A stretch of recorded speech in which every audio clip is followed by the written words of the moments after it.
हाँ, तो आप जानते हैं कि हम केमिस्ट्री पढ़ाते हैं रियल केमिस्ट्री के नाम से।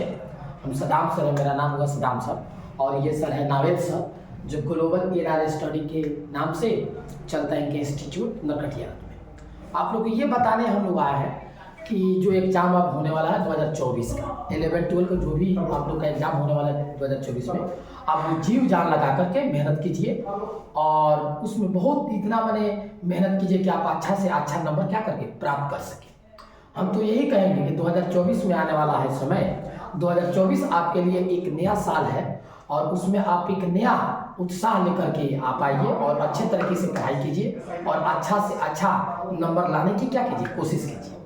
दूसरी बात यह है कि बहुत लोग अभी पढ़ रहे हैं, तो हम तो ये कहेंगे आप लोग से कि आप अभी जो पढ़ाई पढ़ रहे हैं 11-12 के लिए, केमिस्ट्री हो या फिजिक्स हो या मैथ हो या बायोलॉजी हो, आप कम से कम घर पे बैठ के, अभी कहीं जाने की जरूरत नहीं है, अभी आप घर पे बैठिए 1 महीना और आराम से खूब अच्छे तरीके से कम 10 घंटा आप पढ़िए।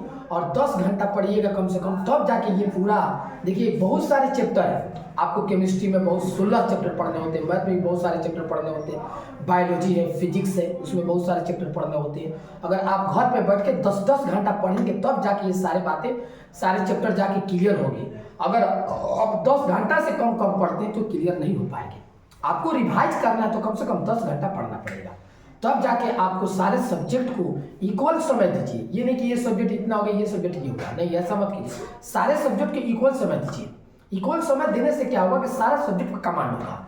अगर ओवरऑल नंबर आपको बनाना है तो सारा सब्जेक्ट को अच्छे तरीके से आपका प्रिपरेशन होना चाहिए, तैयार होना चाहिए, सारे सब्जेक्ट इक्वल। तो आप जब भी पढ़िए तो कम से कम 10 घंटा, एक दिन में 10 घंटा पढ़िए। हम तो कहेंगे 10 घंटा से भी ज़्यादा पढ़िए, लेकिन कम से कम आप पढ़ते हैं तो 10 घंटा समय दे करके 12th के एग्जाम को तैयारी कीजिए आप, और आप 2024 में बहुत अच्छे नंबर आप प्राप्त कीजिए। चलिए, सर है यहाँ पे कुछ, आप जानबे करते हैं हम लोग नरकटियागंज में ऑफलाइन क्लास चलाते हैं और सर भी चलाते हैं। ग्लोबल एआर स्टडी का नाम से हम भी चलाते हैं, रियल केमिस्ट्री का नाम से सदाम सर मेरा नाम हुआ। तो आप लोग जानबे करते हैं ऑफलाइन क्लास आप लोग 2004 हम लोग को तो हालांकि क्रैश कोर्स भी हम स्टार्ट किए थे भी, और उन लोग का ख़त्म भी हो गया अब, इसलिए कि दिसंबर में हम लोग सोचते हैं कि दिसंबर तक किसी तरह लास्ट तक ख़त्म कर दें। आज दिसंबर के लास्ट में जब आप जनवरी में जाते हैं तो जनवरी में आप घर पे भी सिर्फ बैठ के पढ़ा करें। घर पे जब बैठ के पढ़िएगा तो बहुत सारे चीज़ आपको क्लियर रहता है। हालांकि हर एक चीज़ तो क्लियर ही हो जाता है पढ़ते समय आप लोगों को, लेकिन एक चीज़ है कि रिवाइज बहुत सबसे बड़ी चीज़ है। आप कितना पढ़े हो, जब तक रिवाइज नहीं कर पाइएगा तब एग्जामिनेशन हॉल में अच्छा प्रदर्शन नहीं कर पाइएगा। चलिए, इसी के साथ सर है कुछ बताएंगे। जय हिंद दोस्तों। देखिए, सर ने बहुत अच्छा बात कहा कि 10 घंटा पढ़िए। 10 घंटा पढ़ना ही पड़ेगा, ताकि देखिए आपका 10th है, 12th है, तो सारी चीज़ों को ध्यान में रखना है। आपका फिजिक्स है, 10th में आपका मैथ्स है, ठीक है ना, मैथ, उसके बाद आपका क्या है, आपका साइंस में 3 पोर्शन बढ़ जाता है, फिजिक्स, केमिस्ट्री या बायोलॉजी 3 पोर्शन बढ़ जाता है। इस सारी चीज़ों को कवर करना पड़ता है। उसके बाद आपका उस एसएसटी पोर्शन भी है। एसएसटी पोर्शन पूरा आपका ज्योग्राफी है, हिस्ट्री है, इकोनॉमिक्स है और सिविक्स है। सारा चीज़ इसको कवर करना पड़ता है। अब देखिए, इसलिए सर ने बताया 10 घंटा पढ़ने के लिए।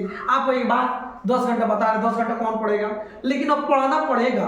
मैथ जब नहीं बनेगा कॉपी में ना, तो इतना पक्का पक्की मान लीजिए कि आपसे जाके एग्जाम में नहीं बनेगा। जो क्वेश्चन आपको कॉपी में नहीं बना है, नहीं बनेगा। अरे भाई, हम लोग भी तो इस चीज़ से गुजरे हैं। हम लोग भी तो मैथ बनाया है, जो आप मैथ बना रहे हैं, सारा चीज़ को अनुभव है हम लोग का भी, ठीक है ना। तो इस चीज़ को कम से कम मानिए। जो चीज़ मैथ कॉपी में नहीं बनता है, आप जाइएगा तो वहाँ कौन फॉर्मूला लगाए, साइन लगाए, कॉस, tan लगाए, कॉट, यानी भूल जाइएगा। तो मैथ है क्या, प्रैक्टिस का चीज। Practice makes man be perfect कहा जाता है ना। जितना बार प्रैक्टिस कीजिएगा उतना बेहतर होते चले जाइएगा। और जो क्वेश्चन आपको कॉपी में बनेगा वो एग्जाम में निश्चित तौर पर बनेगा, ठीक है ना। साइंस को भी अच्छा फ्लो में पढ़िए, बढ़िया से पढ़िए। आर्ट्स को आप पढ़ लीजिएगा तो बढ़िया है, ठीक है ना। और हिंदी और संस्कृत और उर्दू, इसको आप हल्के में ले लेते हैं, लेकिन इसको जब हल्का में